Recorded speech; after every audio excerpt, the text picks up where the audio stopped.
Arlene joins me now, this is going to be some show. It really is. It all kicks off the Edinburgh Festival, doesn't it? Yes, it does. Right, yeah, okay. yeah. So I guess your difficulty is going to be, what do I leave out? Because there's so much. Absolutely. And a lot of people said to me, have you told the story of, have you told? And I'm like, oh no, I forgot about that. I forgot about that. Because you have to condense it. Of course. So it's a quick fire journey through all the crazy things I've done. Absolutely brilliant. No, pioneer, a real pioneer in so many ways, especially when we look back at Hot Gossip, because nobody really danced like that. And I wanted to do something that was different. And the world outside was the world of clubs. It was wild. It was the late 70s where anything could happen. And so I wanted to put that on television. And for 3 years, it was just no, no, no, no, no. Suddenly, a director saw a photograph of Hot Gossip.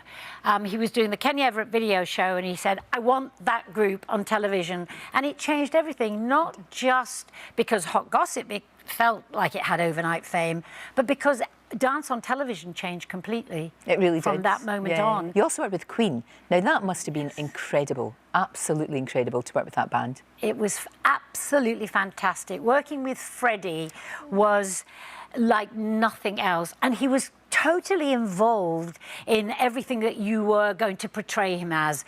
And we would go for meetings at first, I only was allowed to go to his flat, where it was a little flat in Earl's Court, and we would go through all of the music videos, every shot, what he was going to do, how he was going to appear, how he's going to move.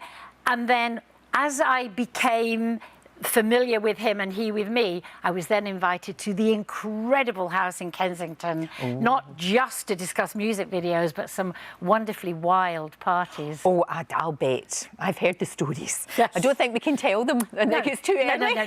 It's too early. But I saw that. Yes. That's one of my biggest regrets in life, that I was never allowed to just be a fly on the wall at one of those parties. Yeah. It was a great time, though, wasn't it? And also Elton John. You worked with Elton John too. Yes, and that was great because when I did my first music video with him, it was I'm Still Standing. Yeah. We had no costumes, and they said, oh, well, why don't we just tell them to bring their bikinis and shorts and we'll body paint them? And the video was made on the spot. I created the choreography, we shot it, created the choreography. But sometimes that's the best way in many ways. And you look, you're global. You're global. All of your musicals that you've been part of, that you've been, choreographed all over the world. All over the world. It must be fantastic to see a show that you have created from nothing, and then ta-da, it's in the West End, and then it's on Broadway, and then it's in theatres in Germany and France and all over the place. Yeah, it's really exciting. And one of those, which is coming up, its 29th birthday in Bochum, Germany, where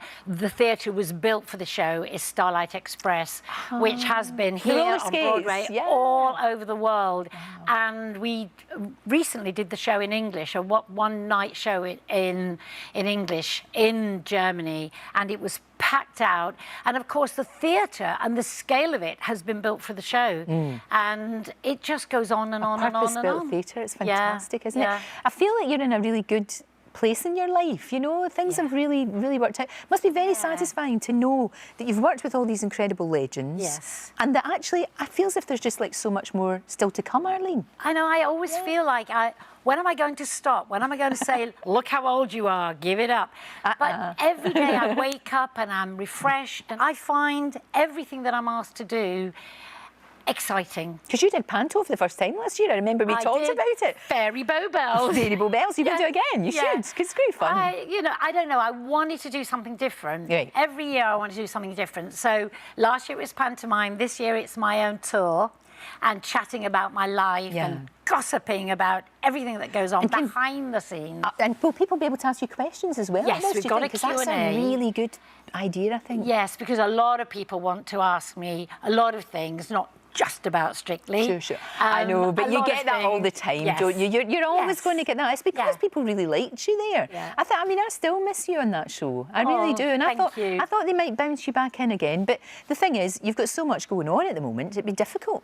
I've got, to be honest, an incredible life, and work just keeps coming in. I keep being asked to do things. I've got Greece on tour again. That's right. And that was, you know, in the early 90s that we opened at the Dominion. I like the way that you get such a kick out of seeing, you know, young people coming through, young choreographers coming through, young actors, young actresses, and just giving them a help. Always, always. I've got, you know, assistants, associates that I'm always saying, no, you do this, you do this.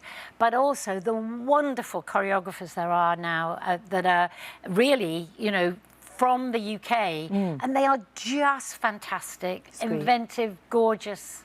Well, you blazed the trail. You blazed the trail for them, Arlene. You really did. Good luck with the show. We'll stick the dates in the website, but I know you're going to be at the Edinburgh Festival in August. Yes, I am. Not to be missed. You can tell all the naughty stories that'll be on later on, you see. There's some good ones, I'll tell you. Thank you, Arlene. Thank you so much.